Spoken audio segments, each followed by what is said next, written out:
Toxic torts, an extremely upsetting, usually preventable type of personal injury case. I'm going to get into that today. Before I get into it, make sure to hit that subscribe button, follow along where I will make sure your future injury case is protected. A toxic tort is a chemical exposure case. I'm sure you've seen the ads about Camp Lejeune. Maybe you've heard about the $363 million verdict on an ethylene oxide cancer case that happened in Sterigenics, which was in Lake County, Illinois. Ethylene oxide, PFAS. PFAS is a forever chemical that when it gets in the water, it literally lives in your body if you ingest that water forever. It causes ulcerative colitis, bladder cancer, kidney failure, testicular cancer, several kinds of cancer. These toxic torts are going to be an emerging case type into the future. In my opinion, as horrible as this is to say, I think that the new car crash case is cancer cases. Cancer cases are either two things. One, chemical exposure causing cancer when you shouldn't have had it, or it's genetic. It's one or the other.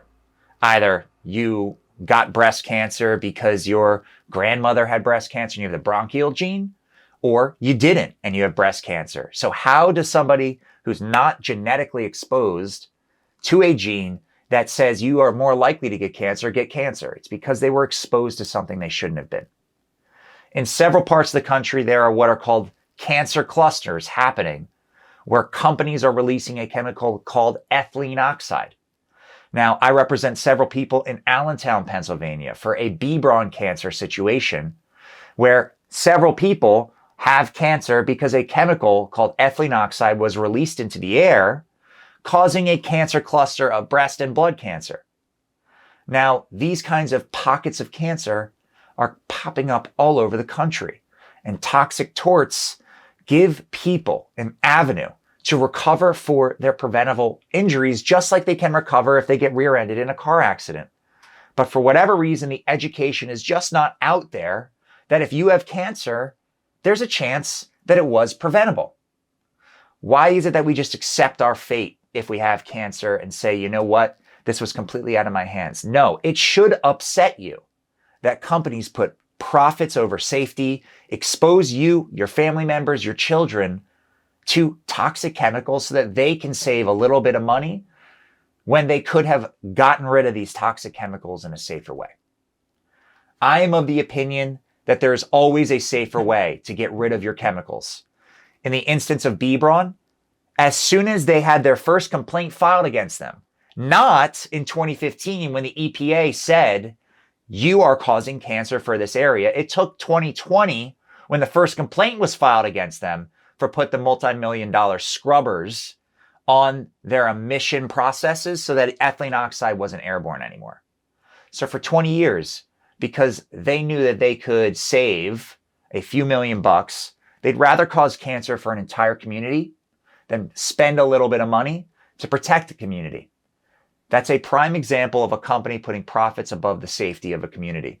And this kind of thing happened in Camp Lejeune, where even the government was dumping PFAS chemicals and toxic chemicals into wells where people were bathing, drinking, causing cancer, causing Parkinson's, causing miscarriages for those affected.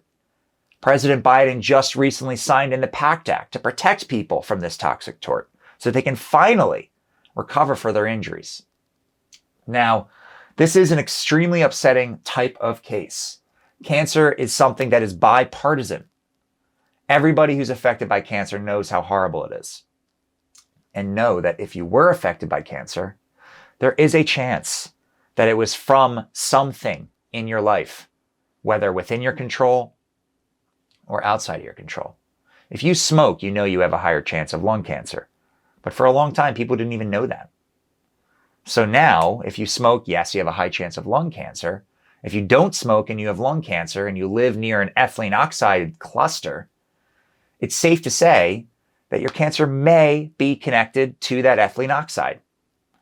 So when you do have cancer, while it is obviously life-threatening, you have a lot to think about. Spending time with your loved ones should be the most important thing you think about. And hopefully, thinking about protecting other people so they don't go through what you're going through, the only way that that can be done is by you sticking up for yourself to protect and stand up to companies that put profits above your safety. If you have cancer, if a loved one has cancer, ask questions or at least speak to a lawyer about it so they can rule out that it was genetic or it wasn't something that you can recover for. Whether it's Roundup, Zantac, talcum baby powder, these products that have been in our lives, all of our lives, cause cancer. And if you want to understand whether your cancer was preventable, if you have non-Hodgkin's lymphoma, if you have leukemia, if you have breast cancer, if you have testicular cancer, ask questions. Question why you have it and talk to a lawyer about it so that you can stick up so that no one else has to go through what you're going through. If you have any questions, feel free to reach out to me below. My information will be in the caption.